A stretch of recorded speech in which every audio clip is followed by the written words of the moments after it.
Welcome back to another edition of the Saturday to Sunday Football Podcast. I am Paul Perdichizzi, and thank you for joining me. As always, draft week is upon us. In a few nights, the NFL draft will kick off round one, followed by night two with rounds 2 and 3, and then day 3, rounds 4 through 7. Here at Saturday to Sunday, we continue to preview it. Tonight's episode, final rankings. These are rankings that have been in the fold since the summer when I started putting together my 2023 draft rankings, and now final rankings the week of the NFL draft. A lot to dig into. Again, if you missed it, it was posted on Twitter. The final Saturday to Sunday Premium Notebooks launched last week. It was the 2023 Draft Projections Notebook, tabs on every single player, offense and defense, a snapshot of how they win and some developmental areas on almost 400 players, ranked based on everything we are hearing, reading, and listening in terms of how we expect it to go off the board. Tabs for projecting the top 31, since there's only 31 picks in the first round this year, projecting the top 102 picks, which are rounds 1 through 3, and then trying our best bet to project the top 259 people that will come off the board, which make up rounds 1 through 7. We've had a lot of success over the years. Last year, I think we were 30 out of 32 in round 1.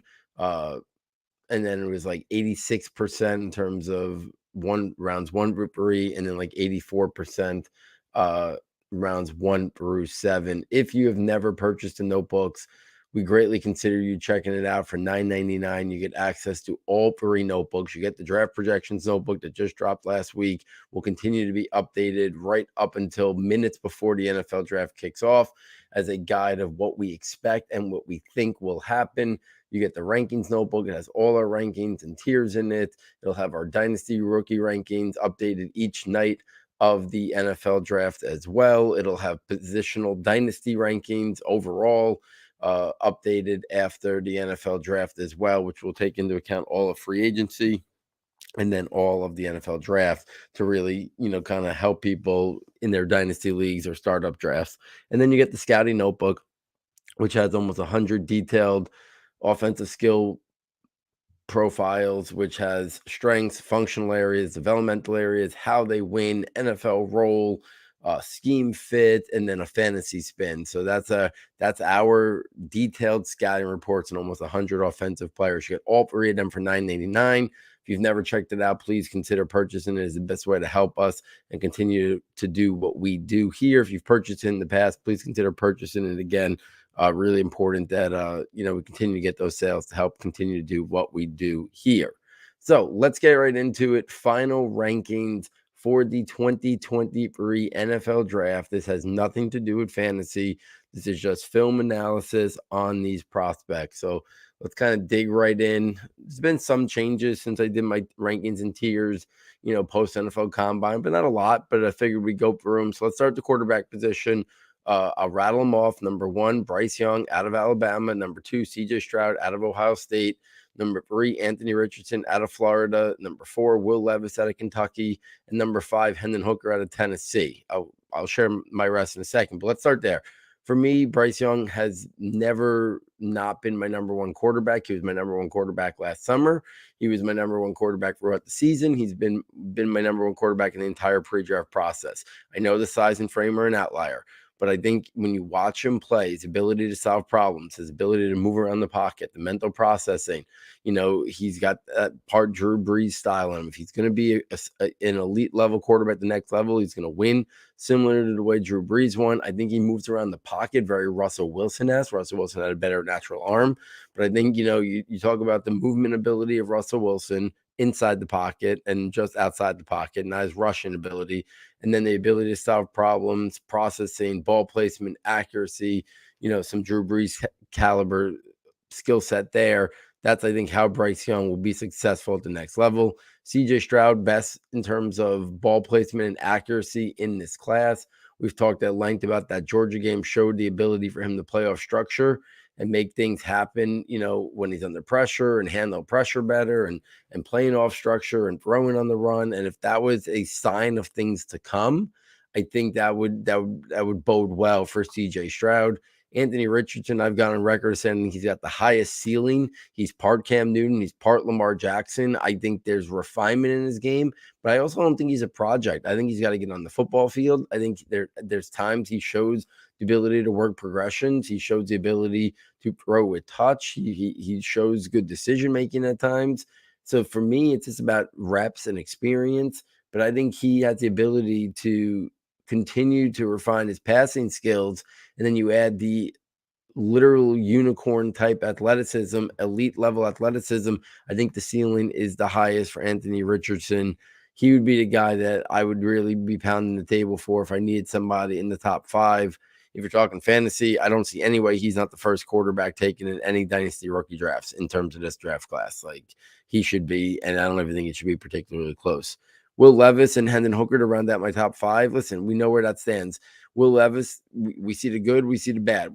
To me, Jay Cutler, Carson Wentz are the guys that keep coming to mind when I think about Will Levis. He's got the arm talent, he's got the size, he's got the frame.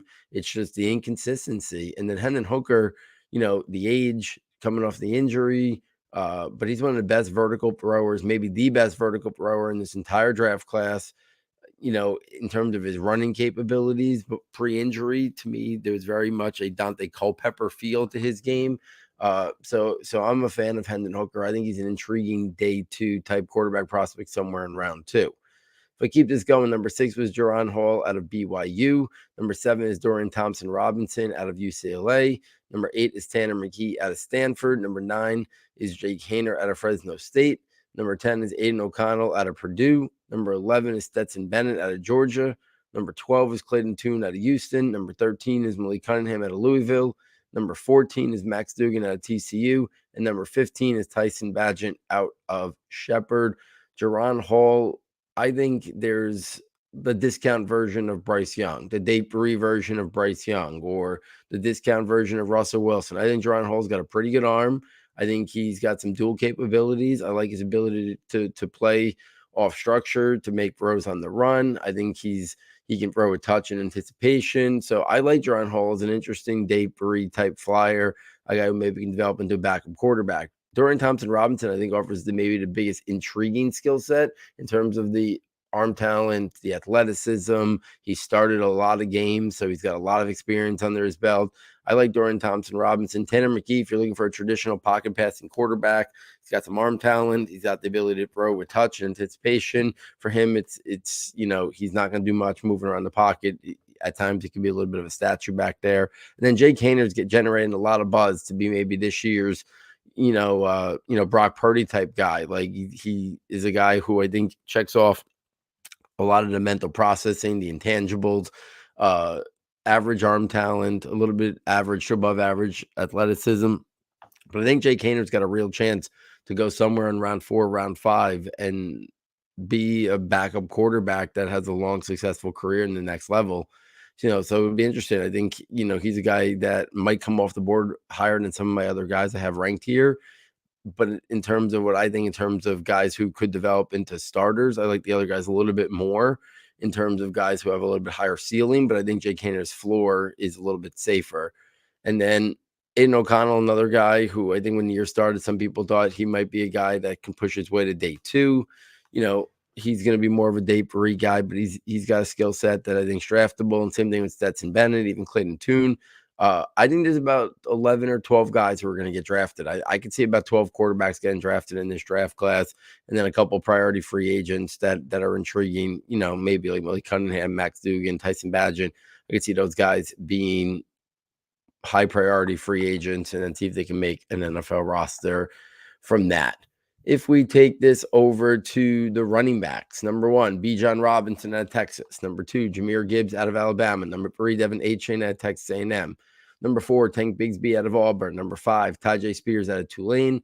Number 6, Roshan Johnson out of Texas. Number 7, Zach Evans out of Ole Miss. Number 8, Eric Gray out of Oklahoma. Number 9, Israel Abakanda out of Pittsburgh. Number 10, Kendra Miller out of TCU. Number 11, Zach Charbonnet out of UCLA. Number 12, Chase Brown out of Illinois. Number 13, Sean Tucker out of Syracuse. Number 14, Dwayne McBride out of UAB. Number 15, Kenny McIntosh out of Georgia. Not a lot of changes here since I did my tier buster shows. Bijan, Jahmyr Gibbs. Bijan's the best running back prospect since Saquon for me here in terms of evaluating Saturday Sunday. To me, Jahmyr Gibbs, I will continue to say, is Austin Eckler 2.0. I get the Alvin Kamara usage, but the size just doesn't work. I'm surprised we haven't had more comps to a guy like Austin Eckler. I think that's who Jahmyr Gibbs profiles as an elite receiver, really good athletic tester, a guy that a team's not going to want to be the bell cow in terms of running usage, but a guy who could easily be a 16 to 18 touch player game, very much like Austin Eckler.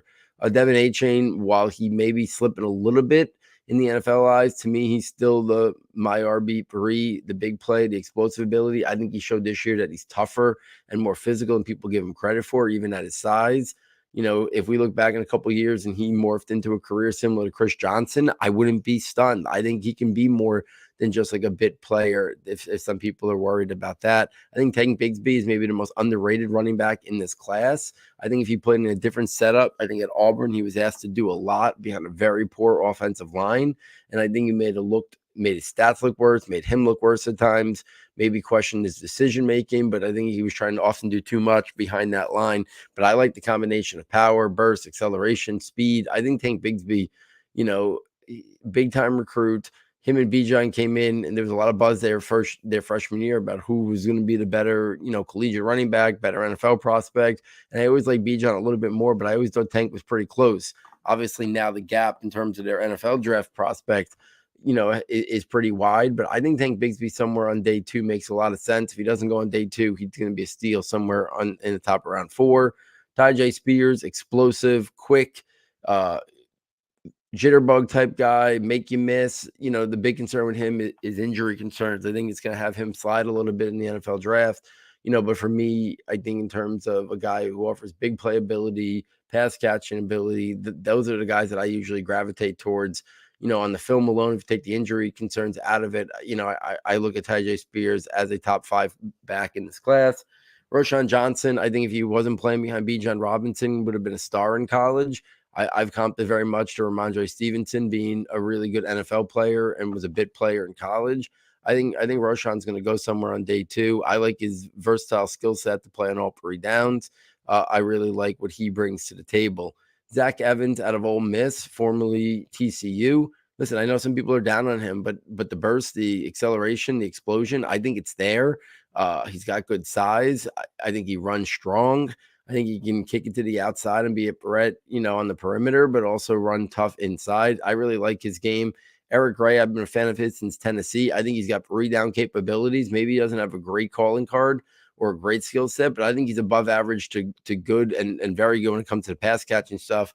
So across the board, I think Eric Gray's a very solid player, can play on all 3 downs. I think his play speed and his play athleticism is better than maybe his time stuff. So I really like Eric Gray. I think he's going to be good value somewhere on day 3.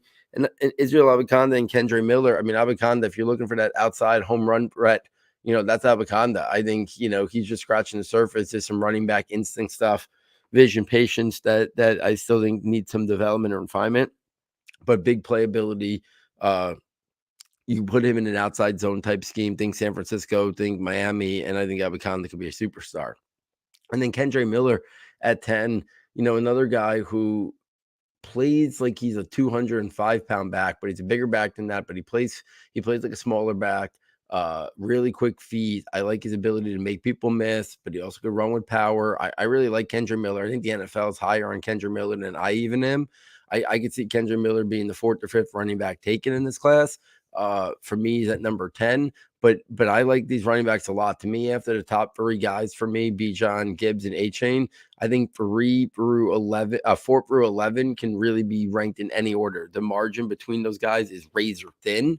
And that's why when someone sees a guy like Zach Charbonnet at 11 for me, I think he needs build-up speed. I think he's a little bit more scheme scheme independent. I mean, scheme dependent. I think he needs to be in a power gap run scheme. He's got to get his legs going. I think he needs time to build up speed. I think if he played behind a poor offensive line, if he played on a team that's looking to get to the perimeter a lot, I think if he doesn't have that runway and that alley to build up, I think he's gonna find some difficulty.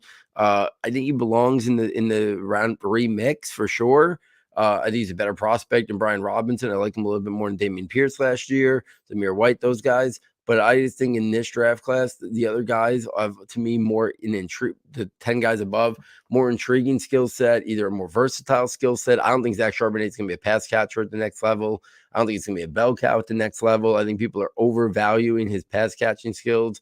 I think the NFL is going to look at him and like him. I don't know if they're going to love him. So I think he'll be the 3rd, 4th, or 5th running back taken, but I don't think he's going to go in and be a workhorse. I think a team's going to have a committee. I think they're going to have more of a athletic pass catching type guy, a guy who can make people miss, get to the perimeter, stuff like that. So I think Charbonnet will be drafted to be more of an early down, between the tackles, goal line type runner, and then mixed in with somebody else who offers a little bit more juice, a little bit more make you miss ability, a little bit more pass catching ability, and explosiveness in the open field.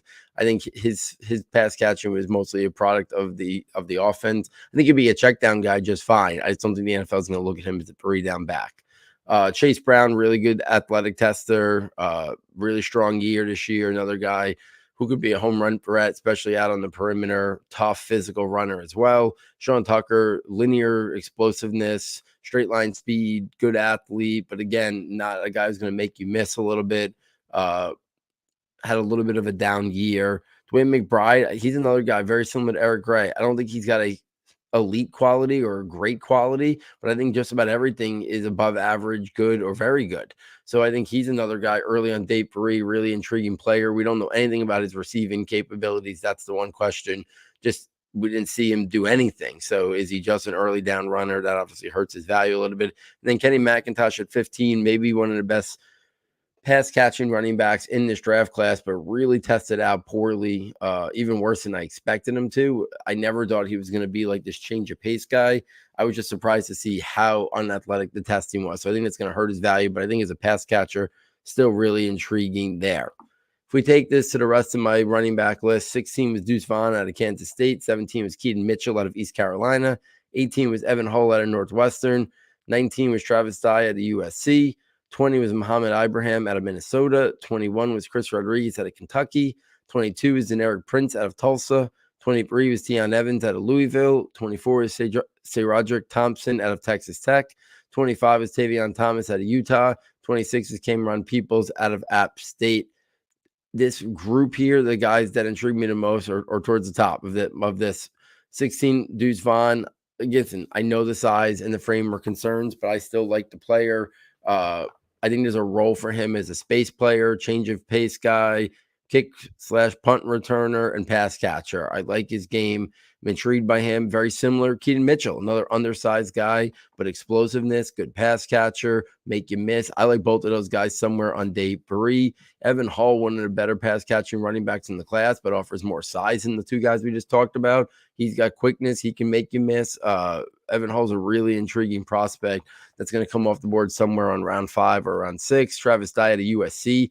I've been a fan of his game. I really liked him in the summer. Very similar to these guys, like Deuce Vaughn, Keaton Mitchell. I think he can be a weapon in the pass game, change of pace guy. I'm intrigued by him. And then Muhammad Ibrahim and Chris Rodriguez, I'll finish off with those 2. If Ibrahim doesn't get injured, he might be a round 3 type guy. Now he's more of a round 5, round 6, but really tough physical runner, gets downhill fast. Think about how James Robinson had a really successful start to his career at Jacksonville. I think Muhammad Ibrahim's got some of those qualities about him, just really good vision, good run instincts, good pad level, runs with good contact balance. That's Ibrahim. And then Chris Rodriguez, if you love Zach Charbonnet and you think Zach Charbonnet is a second round talent, I'm not sure how you don't think Chris Rodriguez is at least a 3rd or a 4th round talent. I don't think the gap between those guys is that wide. I think, Charbonnet played in a better scheme with a better offensive line. But I think Chris Rodriguez offers a lot of the same qualities: tough, powerful, physical, breaks tackles, good leg drive, runs with power.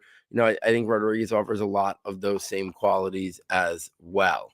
So that is my running back rankings. If we take this over to the pass catchers, let's start with the tight ends first. Okay, number 1 for me is Luke Musgrave out of Oregon State. Number 2 is Dalton Kincaid out of Utah. Number 3 is Michael Mayer out of Notre Dame. Number 4 is Darnell Washington out of Georgia. Number 5 is Sam Laporta out of Iowa. Number 6 is Tucker Kraft out of South Dakota State. Number 7 is Luke Schoonmaker out of Michigan. Number 8 is Brenton Strange out of Penn State. Number 9 is Zach Kuntz out of Old Dominion. Number 10 is Cameron Latou out of Alabama. Number 11 is Davis Allen out of Clemson. Number 12 is Josh Wiley out of Cincinnati. Number 13 is Will Mallory out of Miami. Number 14 is Payne Durham out of Purdue. And last in my ranks, number 15 is Braden Willis out of Oklahoma. I think the top 4 is razor thin in terms of I have them on my draft eligible offensive skill player big board from 10 to 13, all one after the other. I have Musgrave the highest because I think he's got the highest ceiling. I've gone on record. I think the people who say he can't block or doesn't want to block, I don't think they're watching the right film, to be honest with you. I went back and watched some more. I think he could hold up as a blocker, and I think he could only become a better blocker. And to me, he's got the best capability in terms of both pass catching and blocking to be a complete tight end in this class, to play in line, to play detached, to move him around, do different things with him. I think Musgrave, I've said it before and I'll continue to say it, if he hits his ceiling in a couple years, I think he could be a George Kittle-like prospect. I think the athletic ability, the ability to attack the seam, his run after the catch ability, I just think that athletic profile checks a lot of boxes. I think he would have had the production profile this year if he doesn't get hurt. I think he's still coming into his own as a blocker, but I think he's got the size for it. I think the frame is okay and continue to develop. I like Musgrave a lot. Number 2, Dalton Kincaid. Listen, I like Dalton Kincaid. I think he's a good to very good prospect. I'm surprised he's this slam dunk first round guy. I wonder if that's more a product of the class than him. We've seen tight ends, pass catching only tight ends, usually have a much different athletic profile than Dalton Kincaid. Now we don't even have a true profile on Dalton Kincaid because he's been unable to test, but I don't think anybody thought he was going to test that as an elite athlete. He wasn't going to test that like Kyle Pitts. He wasn't going to test that like Evan Ingram or David Njoku. So, I'm surprised that he's such a slam dunk because we usually see pass catching only tight end prospects, have a special athletic profile to go in the top 20 of the NFL draft, where I think Dalton Kincaid is going. Number 3, Michael Mayer at Notre Dame. Listen, I don't think he's TJ Hawkinson. But do I think he's Pat Fryermuth like? Yeah, I do. I think he's very good at the catch point. I think he creates late separation. I think he's got ball skills. He's got length. I think he's an average blocker. I don't think he's better than average, but he's a guy who can line up in line, line up detached, going to be a red zone weapon with those ball skills, creates that late separation that I love. I just don't think he's a guy who's ever going to run your offense through. I don't think he's ever going to be a number 1, maybe even not a number 2 focal point of a pass offense, but definitely not a number 1 type where we see Travis Kelce and Mark Andrews. I think maybe people thought a couple years ago that was Michael Mayer. I don't think he's got that kind of ceiling in him, especially with the concerns about creating separation based on his speed and quickness. Darnell Washington, listen, we know he's a freak, in terms of his athletic ability, his size, his length. He's a guy he's basically having another offensive lineman out there, but then he also has his pass catching abilities. It'll be interesting to see how high he goes and what the plans are for him. But he's a guy who, if he played in a different offense or he played in a different depth chart without Brock Bowers there, we might have seen him get a lot more opportunities and we'd have less question marks about what is his true ceiling as a pass catcher. But we know when he was asked to be a weapon in the passing game, he was. His yards per, catch, so many metrics show him as a very efficient, productive player. And if we extrapolate that out, would he have had that level of success with more opportunities?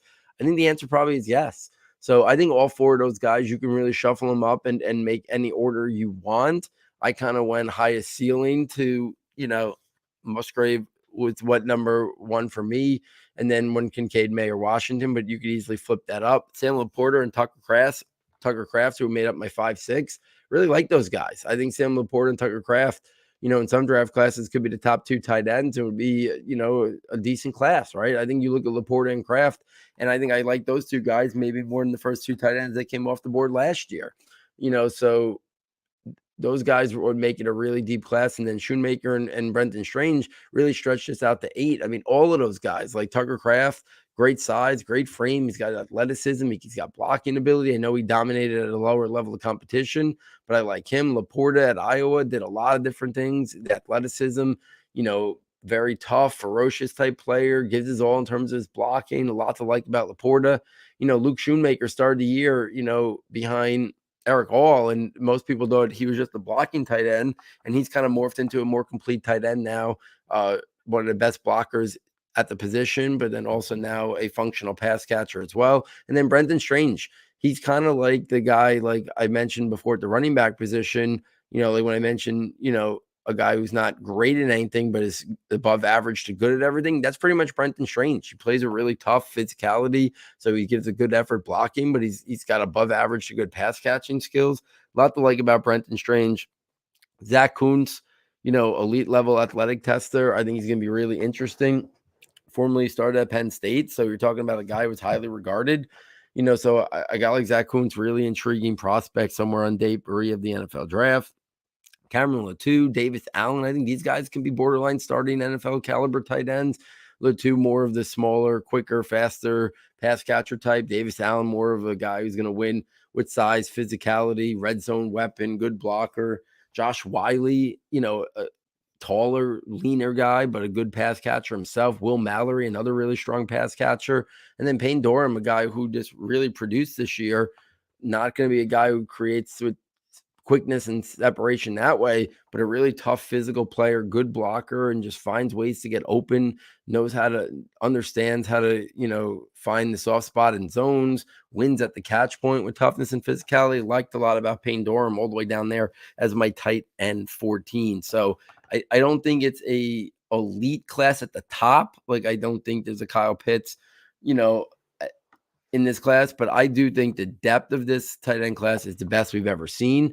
We got 4 guys who are borderline round 1, late round 1, early round 2 prospects. We got more for round 2. We got some for round 3. I think we got 8 guys who have a really good chance to start in the NFL, and maybe even some more down the line as well. And let's round this out with the wide receiver position. I'll break this into groups here. Let's start with my top 10. Number 1 is Jackson Smith-Njigba out of Ohio State. Number 2 is Zay Flowers out of Boston College. Number 3 is Josh Downs out of UNC. Number 4 is Jordan Addison out of USC. Number 5 is Jalen Hyatt out of Tennessee. Number 6 is Quentin Johnson out of TCU. Number 7 is Marvin Mims out of Oklahoma. Number 8 is Tyler Scott out of Cincinnati. Number 9 is Tank Dell out of Houston. And number 10 is Cedric Tillman out of Tennessee. I have not moved off of Jackson Smith-Njigba since the summer. He won and dominated college football the way Cooper Kupp won and dominated at the NFL level. To me, that's the best prototype in terms of comp, in terms of what he might be at the next level. Zay Flowers, Josh Downs, and Jordan Addison. To me, all profile best as vertical slot players. I do think Flowers and Addison have the capability to play on the outside. I think Josh Downs is more of a slot only, but the funny thing is between those 3 guys, Josh Downs wins the most at the catch point in terms of contested catches, in terms of going up and winning it, even at his size and frame. I think that's what makes Josh Downs. He's a really natural mover. He's got quick, explosive traits, but he's also very good at the catch point, which is why I like him a little bit more than Jordan Addison. But the reason why I have Zay Flowers over Josh Downs is slowly because I think Flowers has shown enough ability at the college game to win outside. So I think he's got that more inside-outside versatility than Josh Downs, and he tested out as a better athlete than Downs as well. So that's why Flowers, for me, I think one of the best route runners in the class after Jackson Smith-Njigba and Jordan Addison. So he's a really good route runner. He's got speed. He's got explosiveness. He's got inside-outside versatility. That's why he's at number 2. Downs at number 3. I love the ball skills, even at his size, the effort, the willingness to go up and win at the catch point for a smaller guy. Really natural mover. Liked a lot about Downs. And then Jordan Addison, listen, his play speed is faster than his time speed. I think his athleticism, when you watch him play, looks a lot better than how he tested out. But there are some concerns. But I do think he's a really good route runner. And I think that route running prowess is what is going to make him be an inside-outside piece, even though his size, frame, and athletic makeup basically scream slot only. I think he's got some outside capabilities as well. I moved them down behind Flowers and Downs just because I think they were so closely rated. And then when I tried to find something that differentiates them, Downs' ball skills at the catch would differentiate, and then Flowers the athletic profile. It was thin margin between my 2 and 4 there. And part of it was at the catch point between Downs and Addison, and then the athletic testing between Flowers and Addison. Jalen Hyatt, listen, I think I have less concerns about him being an impactful player. I think he's part Deshaun Jackson, part, Will Fuller. I think he's going to be a vertical threat. I think he's going to change the way teams play on defense. I think there's more to him after the catch than we saw at Tennessee. I think with the right coaching staff, they would maximize that a little bit more than Tennessee did. Quentin Johnston is the biggest, one of the more polarizing players in this whole class. And I think as much of an enigma as we've seen, to be honest with you, because he's got this great size and frame, but he doesn't really play up to it. He plays a little, to be honest with you, a little soft at the catch point. We don't see him dominate and use that size and freakish athleticism on a more regular, consistent basis. He's great after the catch. You don't see guys move the way he does at his size and frame. But, a guy that size and frame, I think NFL teams want to see him play up to that size and frame. He's also, got some refinement in terms of his route running. And I also think that drops are a little bit of an issue. So a lot of people have him at 1, 2, or 3. For me, he's number 6. I'd be more comfortable with him early second than late round 1, but we'll see, how it plays out. Marvin Mims, Tyler Scott, Tank Dell, my 7 through 9 there. This is why I like the guys like Flowers, Downs, and Addison, but I'm not sure there's a massive drop down to Mims, Scott, and Dell compared to Flowers, Downs, and Addison. And you're going to get them, excuse me, you're going to get them a full round later probably. And I think that's what makes this a really interesting draft class. I'm not certain that Flowers, Downs, and Addison are going to be better NFL pros than Mims, Scott, or Tank Dell. I think the margin is like 60-40. And, when I was on the Harris Football Podcast last week, I said, like, those guys are like Downs and Addison and Flowers and Addison in particular are probably going to go in like the top 6 picks of rookie drafts. And then like a round later, somewhere in the like mid-second or late second, you're going to see guys like Marvin Mims, Tyler Scott, and Tank Dell come off the board. And I'm not sure there's this wide difference in terms of who's going to be better players between them. I think it's much closer than we usually see in terms of, perceived value, before the NFL draft. I like Marvin Mims. I think he's got some inside out versatility. 5'11", shows up, he can go up and get it. He struggled a little bit at Oklahoma with inconsistency on the offense and quarterback play, but he was able to overcome it and still have a productive season. I really like Marvin Mims. I think he's being slept on a lot. Tyler Scott, I think he's a vertical slot. Reminds me a lot of Tyler Lockett. I think he's got some inside-outside versatility too. Tank Dell, I know he's an outlier, but I mean, he can't be guarded. He just, it's so hard to stay with him. The separation ability is elite. The in and out of breaks, the movement skills, it's all elite level characteristics. I think someone's going to get a steal whenever Tank Dell goes because he's going to fall a little bit because of the concerns. And if he ends up in the right offense, the right scheme, and they know how to use him, I think he's going to be a big time offensive weapon. And then Cedric Tillman of Tennessee, if you're looking for more of that size athletic guy, I know when David Syvertson was on, he mentioned how much he liked him. I think he's got some Mike Williams in his game, but a little bit better athleticism. I think he's got some Hakeem Nicks in his game. Strong hands, tough, physical player. You go back and watch his 2021 film when he was fully healthy, and you see what he does against Alabama. You see what he does against Georgia, and I think it shows you what type of upside he has. So I really like Cedric Tillman. I think he, all my top 10 guys, I'd be comfortable drafting all 10 of those guys in the first 2 rounds. I just don't think there's any elite players after Jackson Smith and Jigba. So I think it's more like late round 1 through round 2. There could just be like this surplus. And we know all these guys are not going to go in that range. So some of these guys are for sure going to fall to round 3. Let me keep this going and give my next 10 here. Number 10, Jonathan Mingo out of Mississippi. Number 12, Jaden Reed out of Michigan State. Number 13, A.T. Perry out of Wake Forest. Number 14, Rashee Rice out of SMU. Number 15, Charlie Jones out of Purdue. Number 16, Trey Palmer out of Nebraska. Number 17, Kayshon Boutte out of LSU. Number 18, Michael Wilson out of Stanford. Number 19, Xavier Hutchinson out of Iowa State. And number 20, Parker Washington out of Penn State.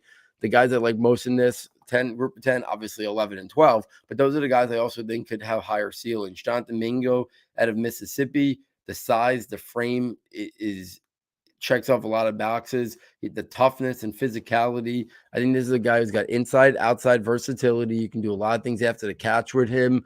The size and frame and the physicality. You see some Debo. You see some A.J. Brown. I love those guys. A.J. Brown was my number 1 wide receiver. I'm not going to sit here and say, John, I like that comp of Jonathan Mingo. I get why people are saying it, the size and the frame and the physicality and the toughness, but I don't see the ceiling of an A.J. Brown or a Debo, but I get what they're saying. He's a guy who's versatile. You can do some of the Debo stuff with Jonathan Mingo.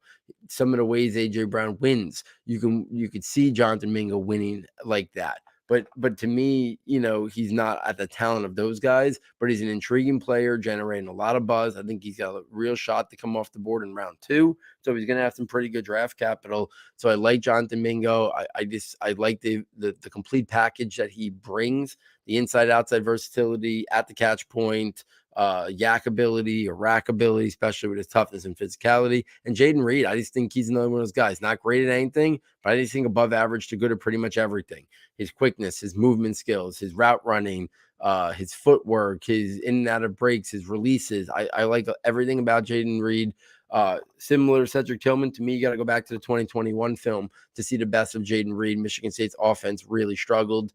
If you want more of a traditional outside receiver, there's not a lot of them, right? You have Cedric Tillman, and then I think the next guy up who's that real traditional outside X, because I think Quentin Johnson's a little bit of a mystery, is A.T. Perry out of Wake Forest. His ability to win vertically down the field, his ball skills, his ball tracking. I think A.T. Perry is the guy who's going to come off the board probably somewhere early day 3 because it's a weaker class. But I think if you're looking for some size and some outside capabilities, the ability to stretch the field vertically in terms of like a bigger guy and not just a speedster, I think A.T. Perry would be the guy that I'm looking for. Rashee Rice out of SMU, really good contested catch guy. I think separation is okay.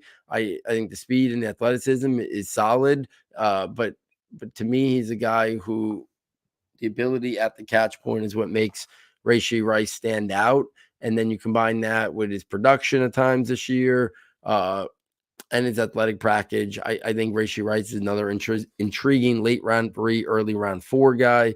Charlie Jones, really prolific vertical slot type guy, tested out way better athletically than anybody expected.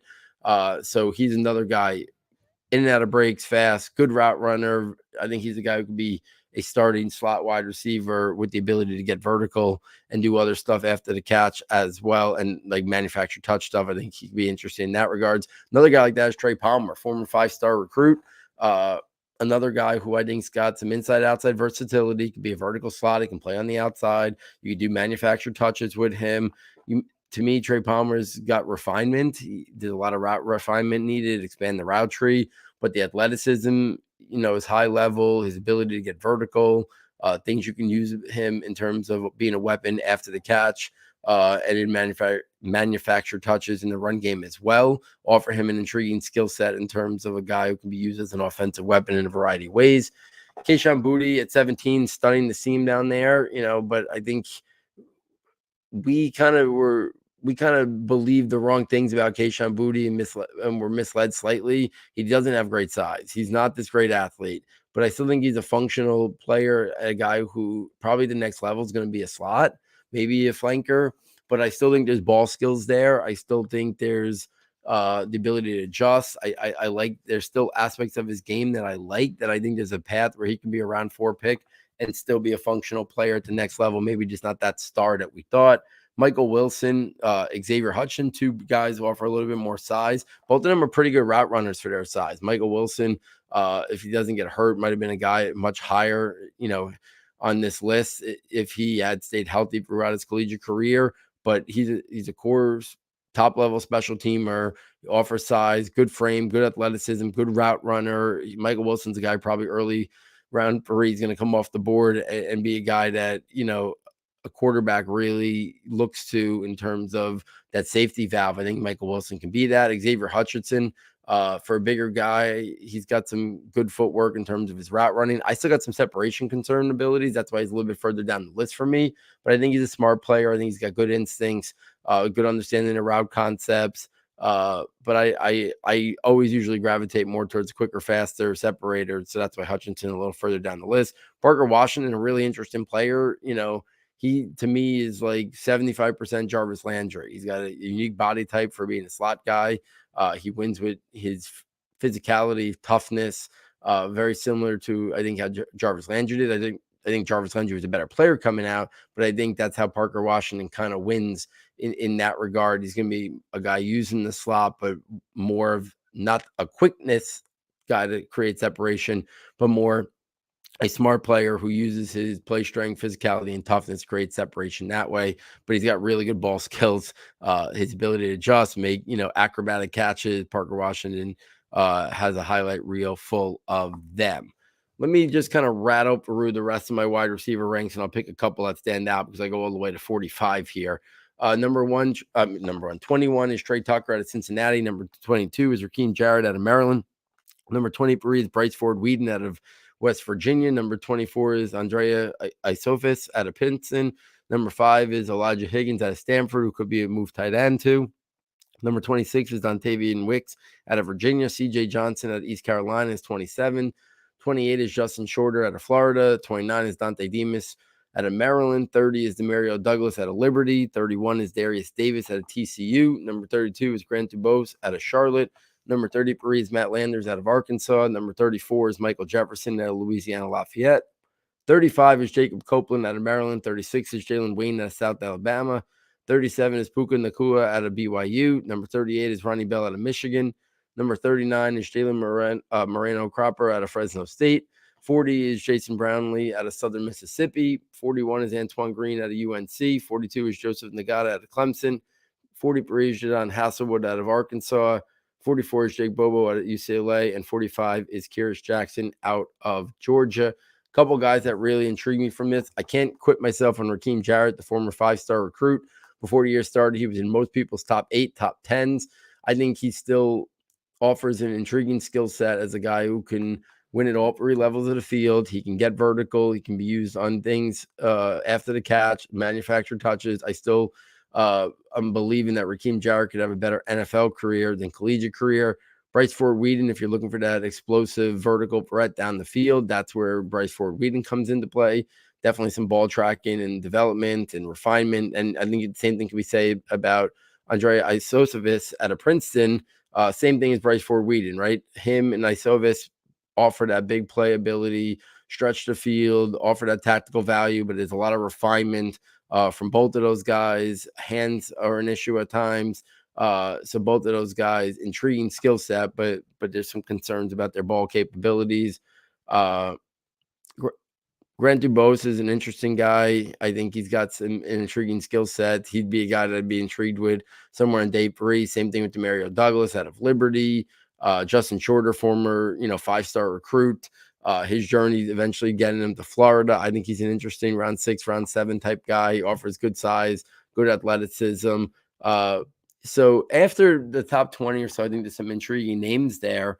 But you start to see that it's really what you're looking for, right? Are you looking for the slot? Are you looking for a vertical slot, possession slot? Are you looking for an outside burner who can get deep? Are you looking for a more refined player who wins at the catch point? A guy like Dontavian Wicks or CJ Johnson or Justin Shorter. So it really is kind of what are you looking for when you get to round 5, round 6, round 7, where we're talking most of these guys are going to be coming off of the board. So there it is, guys. Basically almost a year in the making. Final 2023 draft rankings in the books for this draft class. hopefully you guys enjoyed me kind of talking through these prospects one final time prior to them getting drafted. We'll probably have another show or two before the draft. We'll see the logistics of it, but there might be, like kind of projecting what might happen early in the draft in terms of the first couple rounds, maybe a My Guy episode, but I'll see, the logistics of what. But I wanted to get the ranking show out there, final rankings in the books. Again, if you're enjoying this content, please get over to the website. SS Football is the fastest and easiest way to get there. For $9.99, you get access to all three of our premium notebooks. The final one, the Draft Projections notebook, just launched this past week. I went into detail in the beginning of the show. You get that. You get the Scouting notebook, the Rankings notebook, all for $9.99 is the best way to support the show and help us continue what we're doing. It is a great value. If you have any questions, do not hesitate to reach out to me on Twitter. So, on behalf of our sound tech engineer, David Nakano, and myself, thank you for joining us, and I look forward next time taking you from Saturday to Sunday.